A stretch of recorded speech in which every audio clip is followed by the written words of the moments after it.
Aceita entrar na sua casa com a sua permissão. Entra na sua casa, muitíssimo obrigado. Começando para toda a Altaneira e Brasil, mais uma edição do programa A Voz de Paulo Henrique Maia. E a partir de agora trarei informações de diversos aspectos, sempre com imparcialidade e sem cor partidária. Agora, nesse momento, está entrando no ar programa que não tem rabo preso com ninguém. Nem com partido político, nem com o presidente da República, nem com o governador dos estados, nem com o senador da República, nem com o deputado federal, deputado estadual, nem com o prefeito, principalmente nem com o vereador. Uma boa tarde a você que me acompanha pela rádio comunitária Altaneira FM ou pela live ao vivo transmitida pelo Facebook de Paulo Henrique Maia. Altaneira, Ceará, Brasil, 24 de agosto de 2019, 12 horas e 2 minutos, horário oficial Brasília. Sob a proteção de Deus, com as bênçãos de Jesus, inicio a 40ª edição do programa. Semana passada eu falei sobre o tema educação no trânsito. Um tema bastante, em meu ver, tenho certeza também que no seu ver, você ouvinte, que foi a educação no trânsito. Você, como condutor pedestre, está todos os dias no trânsito e vê diversas ações que não era para se ver com tanta facilidade das educações, né, principalmente no trânsito que temos hoje, vê cada erros gravíssimos no trânsito. Então, ficou mais bastante fala para mim falar hoje sobre a educação no trânsito. E antes de eu começar a falar, eu quero falar um pouco, um tema que eu fiquei sabendo há pouco mais de 4 dias atrás, depois de tantos dias, que é sobre aquele gravíssimo incêndio que está acontecendo lá, pegando uma parte lá da Amazônia e demais estados, o estado da Amazônia e demais, um incêndio que se de início fala que é criminoso. E aos poucos a nossa Amazônia, infelizmente, ela está se acabando. Então, antes de começar a falar sobre o incêndio da Amazônia, grande demais o incêndio. Eu estive vendo hoje, via satélite, que tem sites que fornecem, que a gente vê o quanto de devastação já foi queimado. Além de queimar a nossa floresta, e quantos animais vítimas não morreu lá? Espécies raras e outras que nem são raras, mas são vidas que infelizmente foi ceifada a vida. E eu lhe digo uma coisa, tudo que o homem faz com a terra, com a floresta, seja com que for ação, essa ação ela volta. Isso é física, lei da ação e reação. E a terra ainda vai responder à altura do que foi feito naquela floresta. Mas antes de falar mais sobre o incêndio, dar mais detalhes, eu quero pedir aqui a você, ouvinte, 1 minuto de silêncio. 1 minuto de silêncio, irei ficar 1 minuto de silêncio, e quero que você também, ouvinte, fique 1 minuto em silêncio, em repúdio daquele incêndio que ainda está acontecendo na nossa floresta, está acabando com a nossa natureza, o que mais nós temos de belo no país, que é a nossa natureza. Então eu vou tocar aqui a campainha e quero pedir a você, ouvinte, 1 minuto de silêncio. Não para se exibir de forma alguma, e sim para nós podermos chamar a atenção da sociedade. Nós temos um bem tão precioso que é a nossa floresta, e ver que aos poucos ela está se acabando. Há quanto tempo isso não já vem acontecendo? E agora, eu fiquei sabendo agora há poucos dias, 4 dias atrás, já mais de 15 dias, salvo engano, já vem acontecendo esse incêndio É bastante tempo já, bastante dias já. Então eu vou tocar aqui a campainha para nós ficarmos, eu e você, ouvindo 1 minuto de silêncio.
Então é isso, já se passou 1 minuto.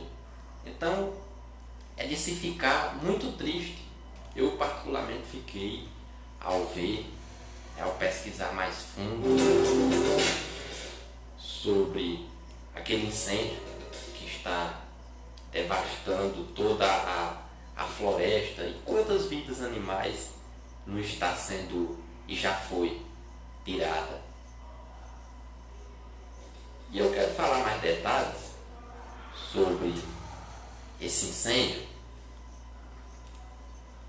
que, segundo aqui a matéria, em 11 de agosto, o Amazonas declarou estado de emergência. As imagens da NASA mostraram que em 13 de agosto a fumaça dos incêndios era visível do espaço. No dia 23 do mesmo mês, ontem, o estado do Acre declarou estado de emergência pelos incêndios florestais. Os incêndios ganharam repercussão mundial após as nuvens de fumaça,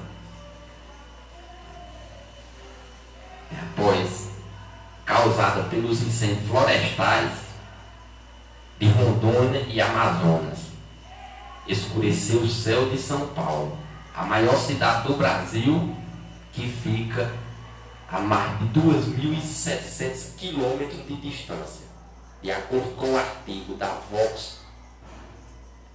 De todos os incêndios florestais em 2019, incluindo os da Groenlândia e da Sibéria, os incêndios da floresta amazônica são os mais alarmantes. Em 2019, também ocorreram incêndios florestais em outros países sul-americanos, não só em regiões da bacia amazônica, como Bolívia, Peru, Paraguai e Chile. Em agosto de 2019, a Bolívia teve 650 mil hectares, 1,6 milhões de hectares de floresta tropical perdida por causa desse incêndio. No entanto, nesses países, o governo adotou métodos proativos para tentar conter os incêndios florestais e determinar a causa dos mesmos. E segundo as causas, incêndios são mais frequentes durante as estações do ano, entre os meses de maio e setembro. Segundo a Aeronews, os incêndios florestais aumentaram à medida que o setor agrícola entrava na bacia amazônica e estimulava o desmatamento. Muitos incêndios são causados por agricultores que realizam queimadas para desmatar legal ou ilegalmente a terra. Então, para implantação de pastos para a pecuária.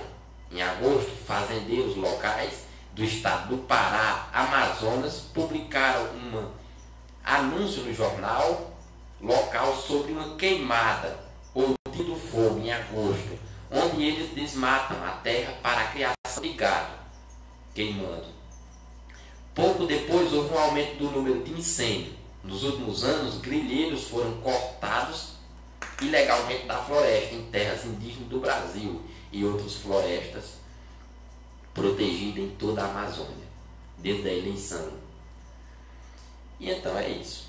Muito triste, mais uma vez, se falar nisso e ver, presenciar, né, quanto descuido com a nossa floresta se tem. E aí eu me recordo que eu já até li essa carta outras vezes e vou repetir novamente. Segundo aqui a fonte FPE, Filosofia Política e Educação, em 1855, o cacique Seattle, da tribo Suquamish, do estado de Washington, enviou uma carta ao presidente dos Estados Unidos depois do governo haver dado a entender que pretendia comprar o território ocupado por aqueles índios. Faz mais de um século e meio, mas o desabafo do cacique tem uma incrível atualidade. De 1855 essa carta, até hoje, para mim, particularmente, ainda está muito atual. E uma frase bem interessante ao meio dessa carta, também do cacique Seattle, ele diz o seguinte: quando o último rio secar, a última árvore for cortada e o último peixe for pescado, eles vão entender que dinheiro não se come. E é verdade. Como podes comprar ou vender o céu, o calor da terra? Tal ideia nos é estranha.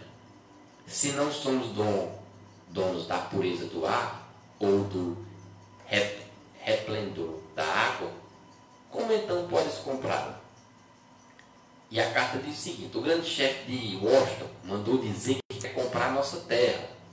O grande chefe assegurou-nos também da sua amizade e benevolência. Isto é gentil de sua parte, pois sabemos que ele não necessita da nossa amizade. Nós vamos pensar na sua oferta, pois sabemos que se não fizermos, o homem branco virá com armas e tomará a nossa terra. O grande chefe de Seattle pode acreditar no que o chefe Seattle diz com a mesma certeza. Com que nossos irmãos brancos podem confiar na mudança das estações do ano. Minha palavra é como as estrelas, elas não empalidecem. Como pode-se comprar ou vender o céu, o calor da terra? Tal ideia é estranha. Nós não somos donos da pureza do ar ou do brilho da água. Como pode, então, comprá-lo de nós? Decidimos apenas sobre as coisas do nosso tempo. Toda esta terra é sagrada para o meu povo. Cada folha reluzente, todas as praias de areia, cada véu de neblina nas florestas escuras, cada clareira e todos os insetos azumbis são sagrados nas tradições e nas crenças do meu povo indígena. Sabemos que o homem branco não compreende o nosso modo de viver. Para ele, um torrão de terra é igual a outro, porque ele é um estranho que vem de noite e rouba da terra tudo quanto necessita. A terra não é sua irmã, nem sua amiga. E depois de exauri-la, ela vai embora. Deixa para trás o túmulo do seu pai sem remorso, rouba a terra dos seus filhos e nada respeita. Esquece os antepassados e os direitos dos filhos. Sua garantia, sua ganância empobrece a terra e deixa atrás de si os desertos. Suas cidades são um tormento para os olhos dos homens vermelho, mas talvez seja assim por ser o homem vermelho, um selvagem que nada compreende. Não se pode encontrar paz nas cidades do homem branco, nem lugar onde se possa ouvir o desabrochar das folhagens na primavera ou no zunir das asas dos insetos. Talvez por ser um selvagem que nada entende. O barulho das cidades é terrível para os meus ouvidos. E que espécie de vida é aquela em que o homem não pode ouvir a voz do corvo noturno ou a conversa dos sapos no brejo à noite? Um índio prefere o suave sussurro do vento sobre o espelho d'água e o próprio cheiro do vento, purificado pela chuva do meio-dia e com aroma de pinho. O ar é precioso para o homem vermelho, porque todos os seres vivos respiram o mesmo ar. Animais, árvores, homens. Não parece que o homem branco se importa com o ar que respira. Como um moribundo, ele é insensível ao mau cheiro. Se eu me decidi a aceitar, imploro uma condição. O homem branco deve tratar os animais como se fossem seus irmãos. Sou um selvagem e não compreendo que possa ser de outra forma. Vi milhares de bisões, búfalo americano, apodrecendo nas pradarias abandonadas pelo homem branco, que os abatia a tiro disparado do trem. Sou um selvagem e não compreendo como um fumegante cavalo de ferro possa ser mais valioso que um bisão, que um búfalo. Que nós, peles vermelhas, matamos apenas para sustentar nossa própria vida. O que é o homem sendo os animais? Se todos os animais acabassem, os homens morreriam de solidão espiritual. Porque todo quanto acontece aos animais pode também afetar os homens. Tudo quanto fere a terra, fere também os filhos da terra. Os nossos filhos viram os pais humilhados na derrota. Os nossos guerreiros sucumbem sob o peso da vergonha.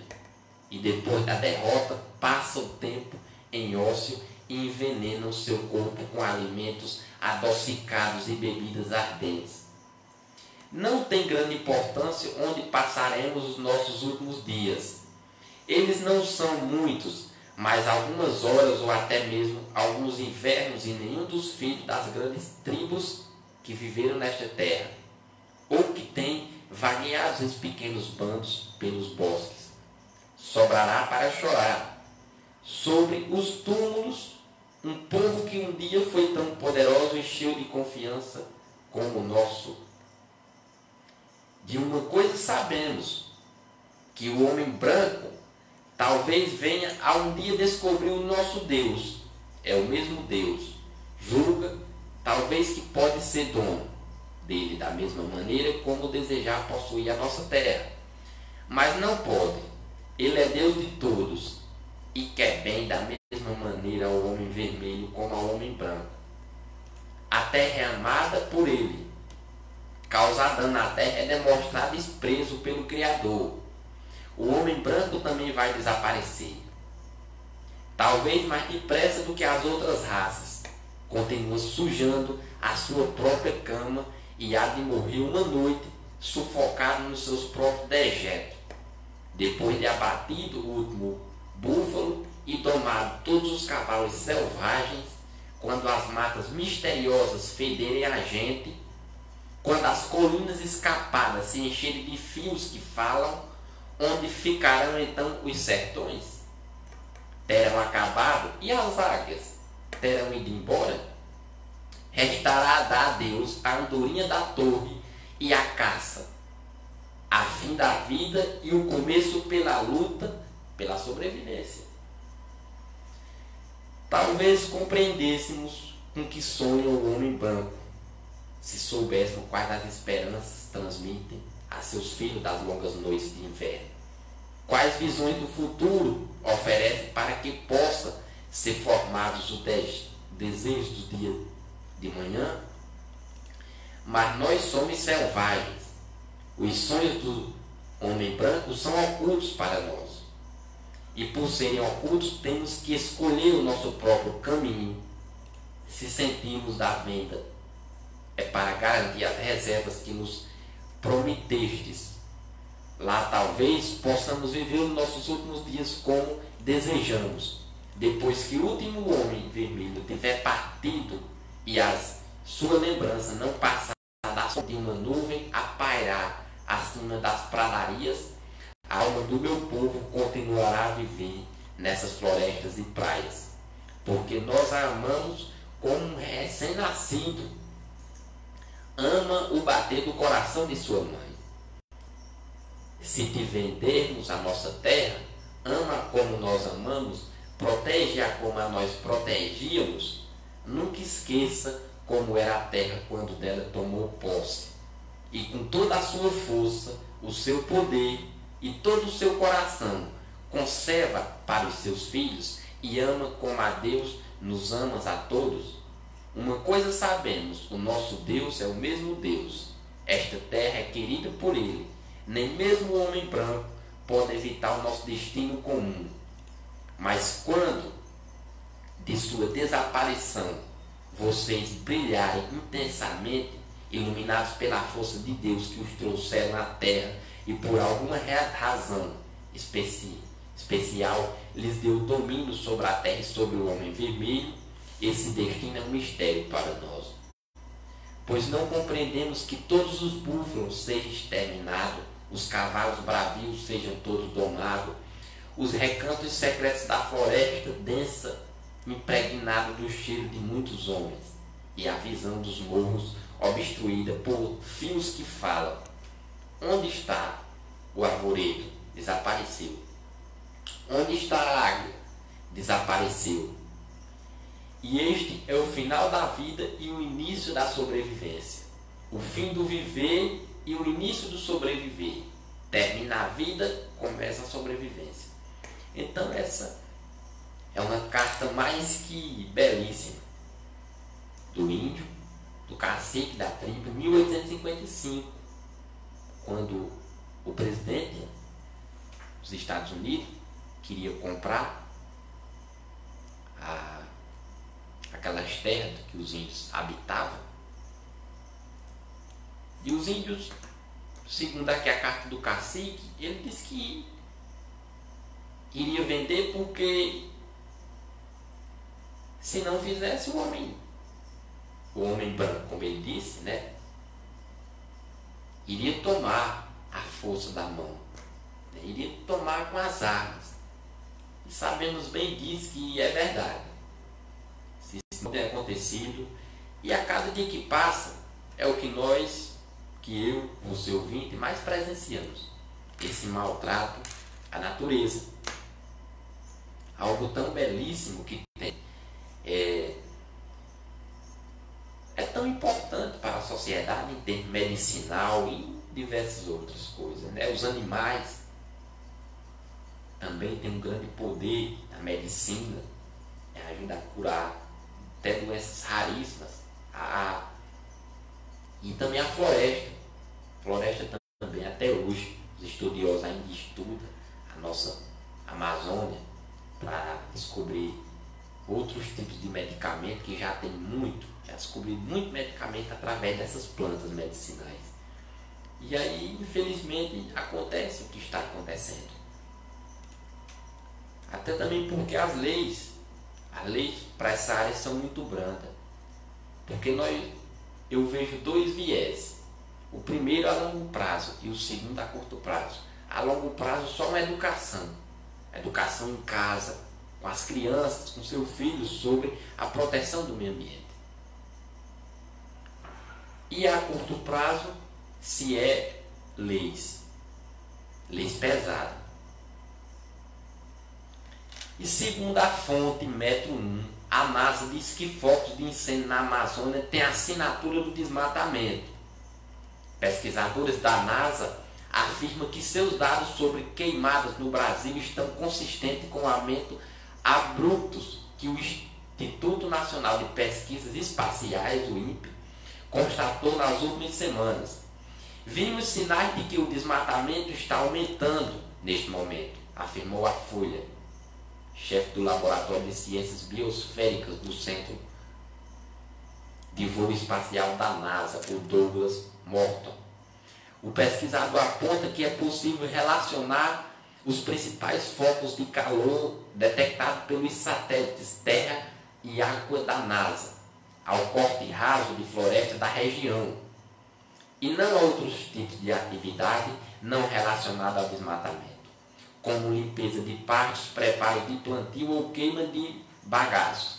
10 dias atrás, olhei as imagens dos nossos sensores dos satélites em órbita e eles mostraram claramente os focos de calor separados, com colunas de fumaça enormes saindo daquelas áreas de fronteira agrícola.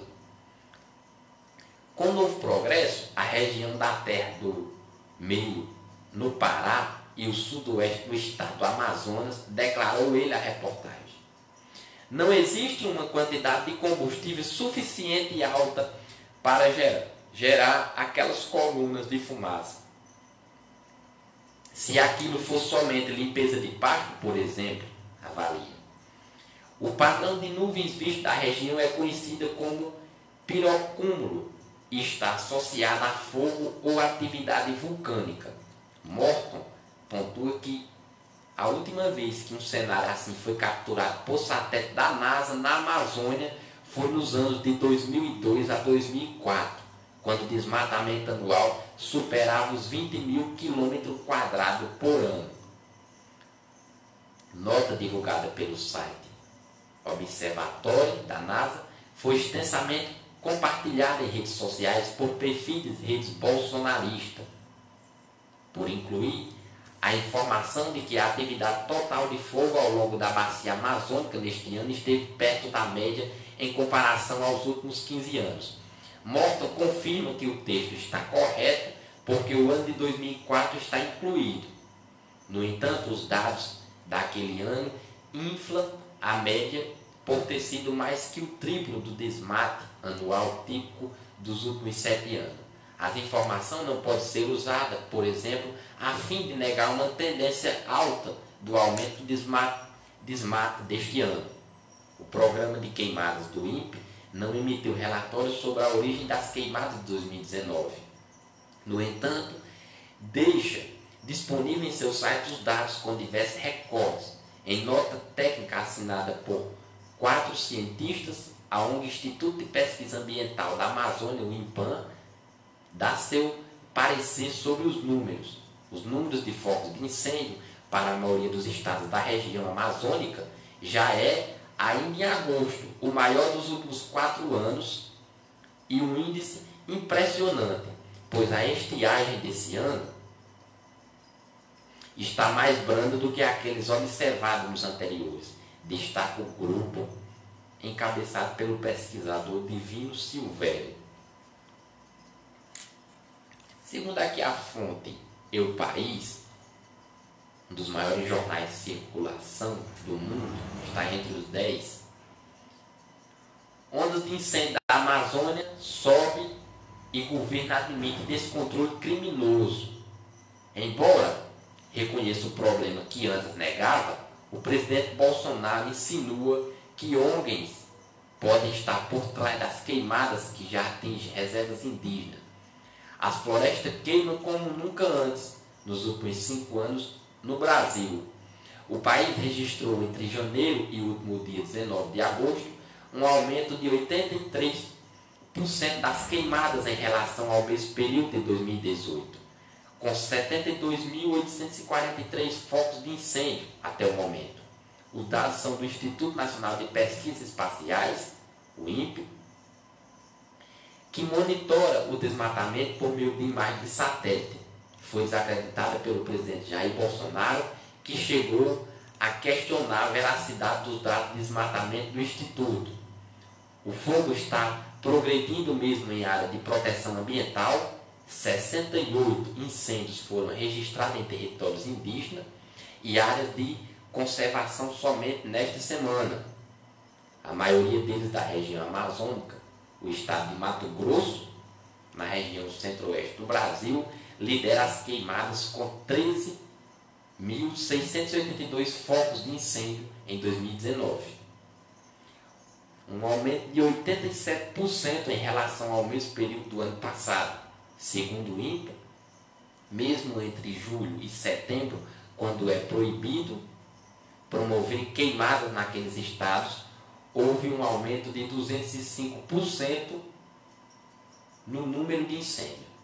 Mato Grosso, vive do agronegócio com a exportação de soja, milho e algodão. O estado comporta o Parque Nacional da Chapada dos Guimarães, que já perdeu 12% de sua vegetação, e o Parque Serra do Ricardo Franco, na fronteira com a Bolívia.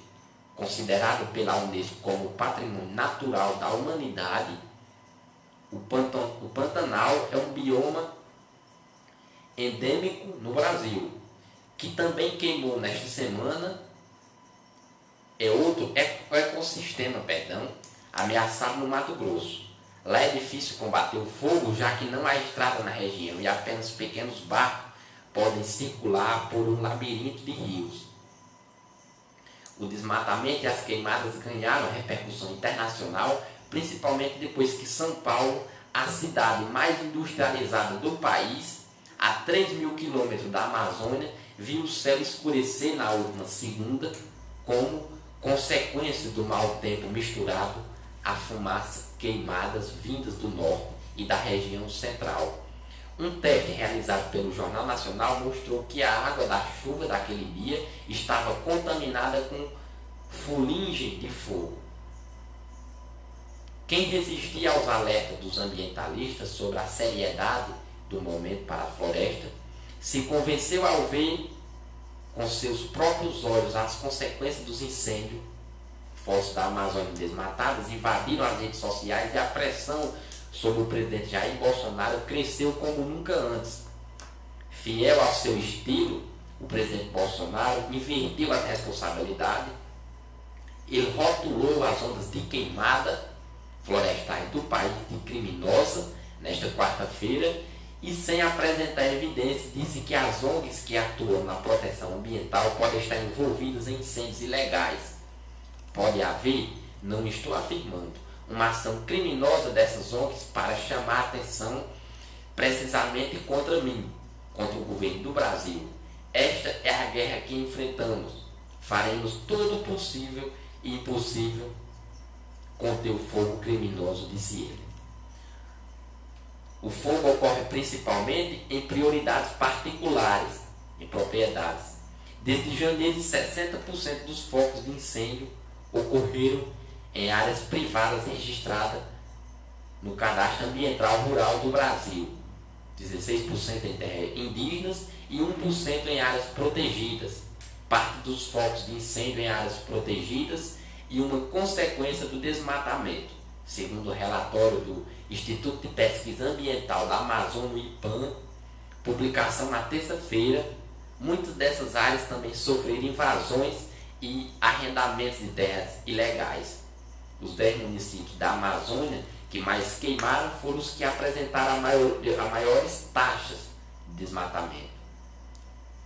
Junta, essas cidades são responsáveis por 37% das queimadas registradas em 2019 e por 43% do desmatamento registrado até julho, a caso em que o fogo é usado de maneira controlada para limpar os campos, mesmo em áreas protegidas com a presença humana, como nas aldeias indígenas e nas reservas extrativistas, diz o IPAM.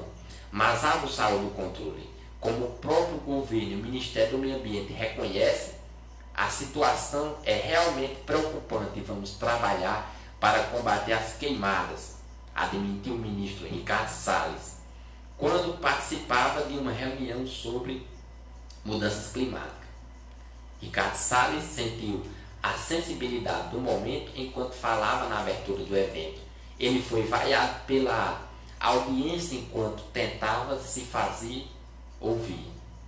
Bolsonaro, por sua vez, vem se desgastando a cada dia com sua retórica bélica e perdendo o respeito da comunidade internacional, como ficou claro no caso do Fundo da Amazônia, parte da luta contra os incêndios florestais no Brasil, e financiada por esse fundo, o mecanismo de cooperação internacional que tem contribuído com mais recursos para reduzir os gases de efeito estufa do desmatamento. A Noruega, o principal doador, anunciou o congelamento de ajuda para o projeto de conservação da Amazônia, por um montante de 30 milhões de euros, depois que o governo brasileiro mudou unilateralmente a equipe de gerenciamento que administra o fundo. A Alemanha, o outro país patrocinador, já havia suspendido contribuição semelhante pouco antes. Então veja, mais um alerta que o próprio governo federal reconhece isso, um alerta, né, para a proteção do meio ambiente. E é importante que cada um faça a sua parte em proteção ao meio ambiente no dia a dia. Isso é a proteção do dia a dia. E eu espero que o Congresso Nacional, os deputados federais, os senadores, o presidente da República possa tomar medidas urgentes sobre o que está acontecendo. Eu espero isso, que se tome devidas providências, mais fiscalização. Para mim ser sincero aqui com você, ouvinte, como eu sempre sou aqui, eu gosto de falar a verdade, eu não sou dono da verdade, eu gosto de falar a verdade. Eu entendo que não se há, por parte de nenhum governo que já passou no Brasil ou venha passar, não há olhares de preocupação nenhum para a floresta amazônica.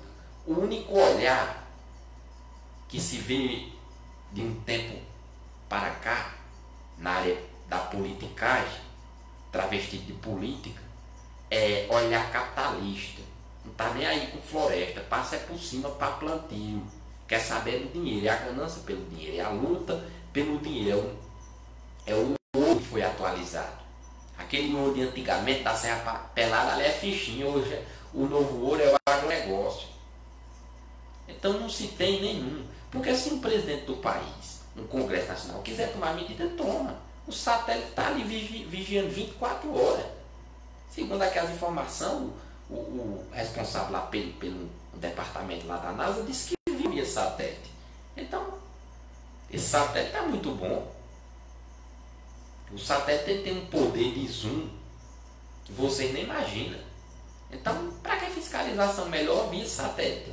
Era o que o governo deveria fazer. Não está contratando ONGs para cuidar, não sei o que. Não, via satélite. Bota ali uma pessoa, 2, 3, olhando ali 24 horas, pronto. Tá ali, vigia tudo, dá o zoom lá, onde está pegando fogo, onde não está, e tudo. E mais fiscalizações. O exército está aí. Eu não sei nem quantas pessoas que estão no exército, nós temos os militares no exército, mas a gente tem mais esperando o quê? Que guerra? Porque tem gente do exército demais. Todo ano se alista mais um bocado de pessoas. Equipamento lá, tanto de guerra, meio mundo de coisa novo que nunca nem foi usado no exército tem. Bota esse povo para vigiar a Amazônia, essa floresta, bota esse povo para vigiar essa chapada aqui do Araripe, entre outras, para que venha a diminuir esses incêndios. Eu não digo um incêndio que eu ainda também nem acredito que há um incêndio no tempo de seca, eu acredito mais que há um incêndio criminoso. Eu não acredito que se há esse incêndio, eu particularmente não acredito, não sei, mas se diz que tem. Então, tem que se ter medida. Tem que se ter medida e eu espero que se tenha. Eu espero que o governo faça algo substancial em proteção ao meio ambiente. Eu espero que o Congresso Nacional, que tem poder para isso, né, possa fazer algo também substancial em favor da nossa floresta, porque aconteceu que já e ainda está acontecendo por parte da nossa floresta. Quantas vidas ali animal não foi ceifada? Então, deixando hoje de lado mais o tema meio ambiente, eu quero aqui completar sobre a educação no trânsito, um tema importantíssimo. Segundo a fonte, a Agência Brasil, o trânsito mata mais de 1,3 milhões de pessoas todos os anos, diz a Organização Mundial da Saúde. Estudo da Organização Mundial da Saúde, a OMS, divulgou e mostra o aumento contínuo das mortes no trânsito.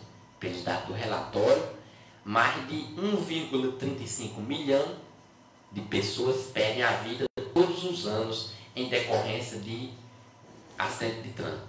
Os dados mais alarmantes estão na África. Para especialistas, os governos reduzirão os esforços na busca da solução para o problema. O relatório da situação global da OMS sobre segurança no trânsito 2018 destaca que as lesões causadas pelo trânsito são hoje a principal causa de morte de crianças e jovens entre 5 e 27 anos e 29. O documento inclui informação sobre o aumento do número total de mortes e diz que as taxas de mortalidade da população mundial se estabilizaram nos últimos anos. Essas mortes são um preço inaceitável a pagar pela mobilidade, disse o diretor-geral da OMS, Tedros.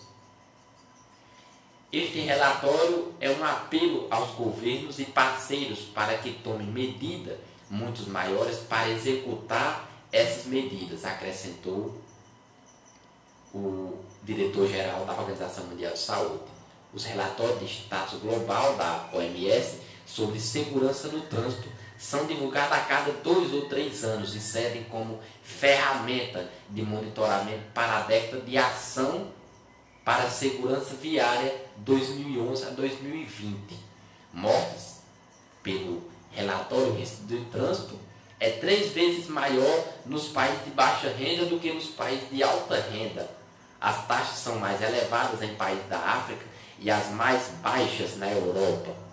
3 regiões do mundo relataram um declínio nas taxas de mortalidade no trânsito: Américas, Europa e Pacífico Oriental. Os pedestres e ciclistas são responsáveis por 26% de todas as mortes no trânsito, enquanto os motociclistas e passageiros por 28%. De acordo com o relatório, apenas 40 países apresentaram 1 bilhão de pessoas implementaram pelo menos 7 ou todos os 8 padrões de segurança de veículo nas Nações Unidas. Para o fundador e diretor do Bloomberg, o embaixador global da OMS, Michael, é preciso investir mais na educação do trânsito, na preservação e atenção à segurança nas estradas e pistas. Segundo ele, é necessário adotar políticas fortes e fiscalização, repensar as estradas para que se tornem inteligentes e adotar campanhas de conscientização. A segurança do trânsito é uma questão que não recebe nem perde das atenções que merece. É realmente uma das nossas grandes oportunidades para salvar vidas em todo o mundo, ressaltou. Os avanços, de acordo com o estudo, apesar do alerta, houve progresso, pois a legislação de forma geral foi aperfeiçoada, visando a redução de risco. O excesso de velocidade, vetos à ingestão de bebida alcoólica antes da direção, também a menção à obrigação quando ao uso de cintos de segurança e capacetes.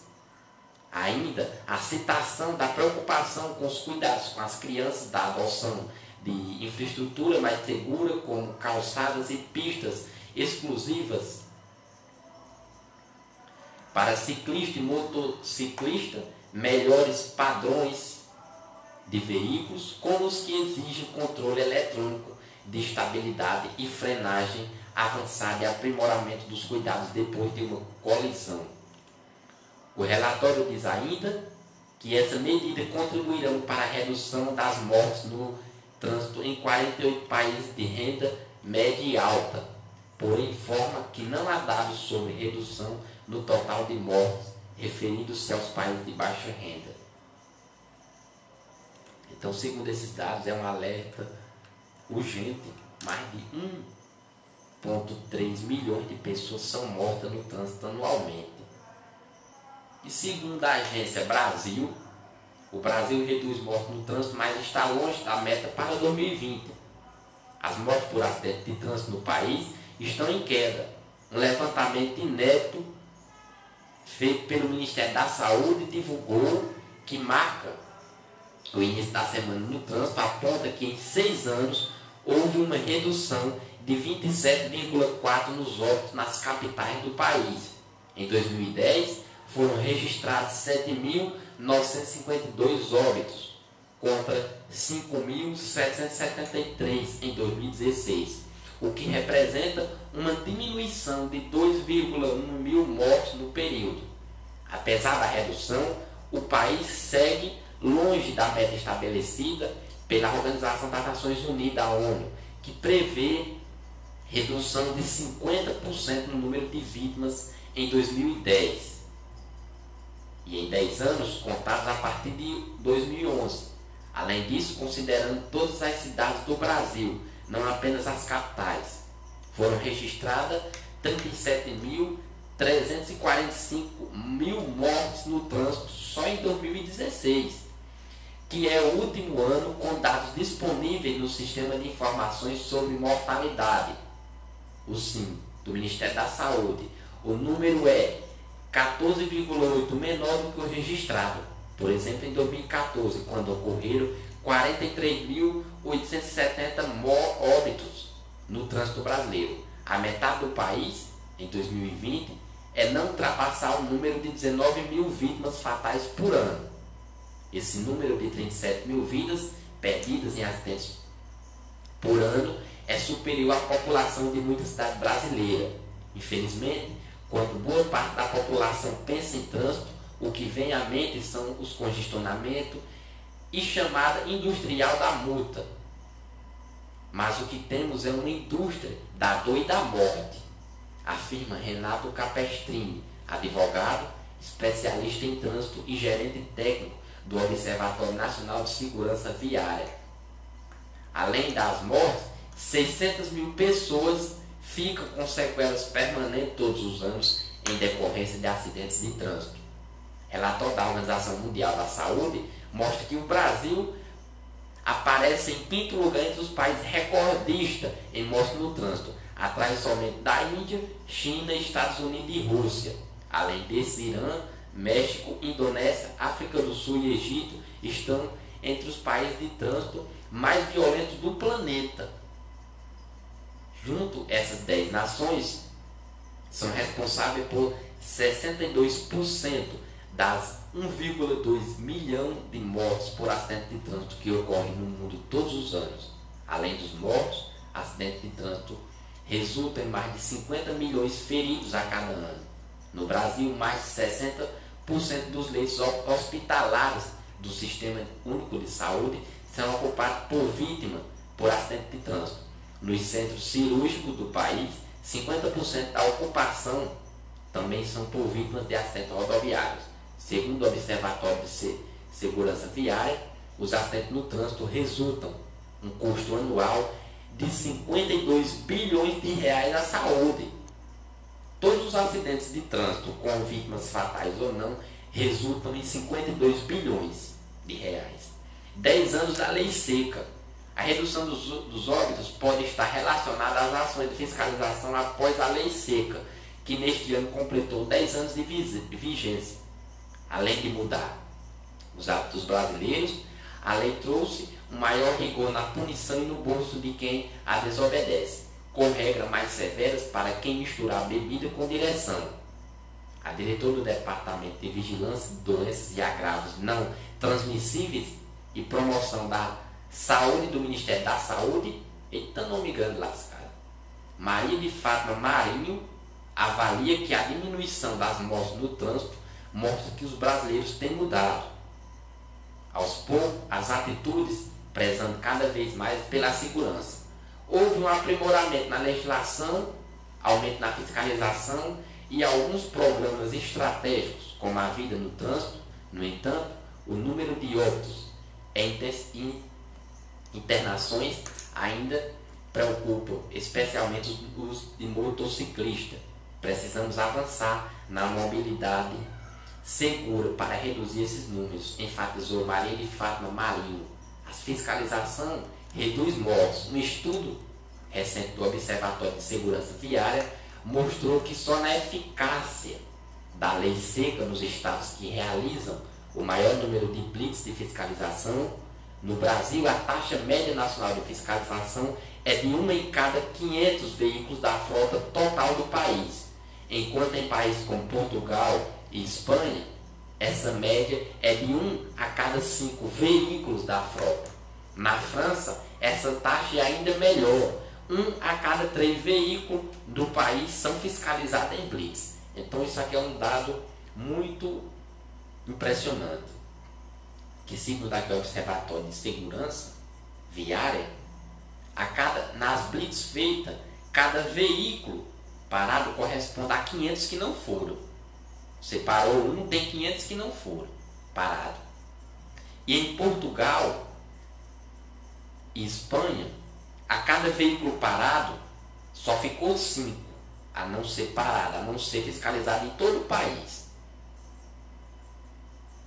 E na França, a taxa ainda é maior ainda. Em cada veículo parado, ficou 3, sem ser averiguado o teor de álcool, o bafômetro, popularmente conhecido.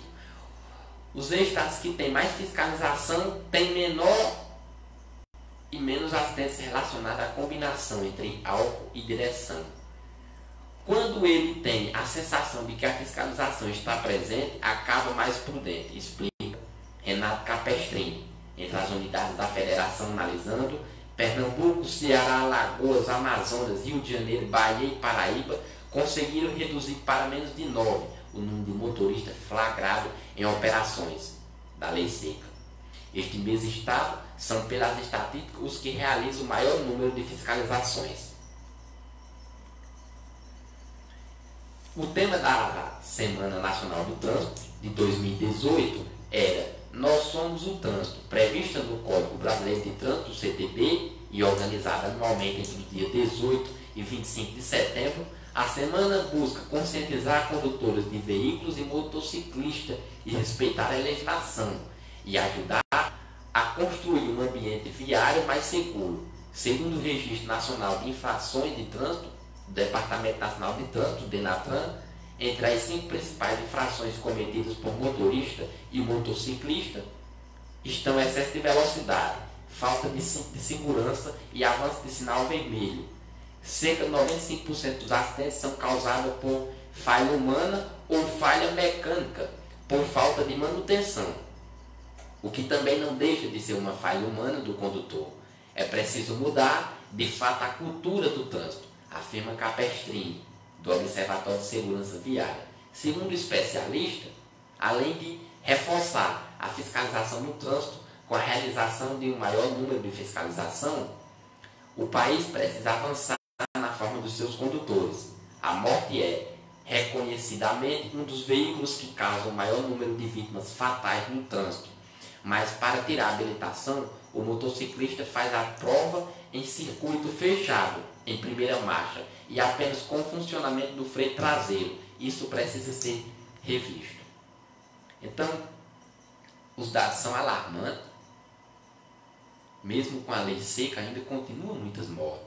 E aí, como bem abordou o tema, a matéria, sobre a falha humana, a falta de consciência das pessoas. Eu vejo, você presencia todos os dias no trânsito. As pessoas vão dobrar em um beco, não dá seta, e isso causa acidentes. Quantos acidentes não já foi causado? A pessoa vem atrás, não sabe para que lado aquela pessoa vai entrar, se choca de frente muitas vezes, atrás, não sei, muitas. Porque a pessoa tem que dizer para onde é que vai. Se tem seta no carro, né, como se fala popularmente, se tem seta na moto, a se dá, isso ali tem alguma função. Então use. Se você não quiser usar, quebre. Quem não gosta de usar pode quebrar. Fica mais bonito para você. Você diz, não, eu quebrei, não gosto de usar mesmo. Pronto. Porque isso ali é segurança, além do seu próximo. Ainda fica com raiva se uma pessoa disser alguma coisa que eles querem que você seja um rezador no trânsito. Eles querem que você seja um adivinho. É para adivinhar para que lado eles vão entrar. Eles não vão dar alerta. Você que adivinha para que lado eles vão entrar. Então isso é um de menos. O álcool no trânsito. Você vê esses blogs aqui na nossa região, quase todos os dias, até no trânsito, de moto ou de carro. A maior parte de moto. Quando você vai olhar o que foi álcool. Quando você vai olhar, foi álcool. Quantas pessoas você ouvindo, quantas pessoas você não já perdeu em sua família? vítima do álcool no trânsito. Então isso se é a falta de consciência. Isso é a falta de questão de consciência. Você vê que não dá para você misturar o álcool e o volante. Não dá. Ou faça um ou faça o outro. Ou você vai beber, vá a pé. Peça para um colega seu, algum familiar, ele deixar, ele buscar aquele horário. Aliás, até buscar, não é perigoso em uma moto. A pessoa já vem alcoolizada. Não vem com tanta noção, dependendo do teor de álcool. Então isso se é a falta de consciência que se vê no trânsito. E como bem levantado semana passada pelo Cícero Cabeludo, quando deu sua contribuição aqui ao programa, ele falou muito bem que não é só os acidentes também, resumidamente, não só acontece só em quem tem habilitação. Aliás, não está livre dos acidentes de trânsito só quem tem habilitação.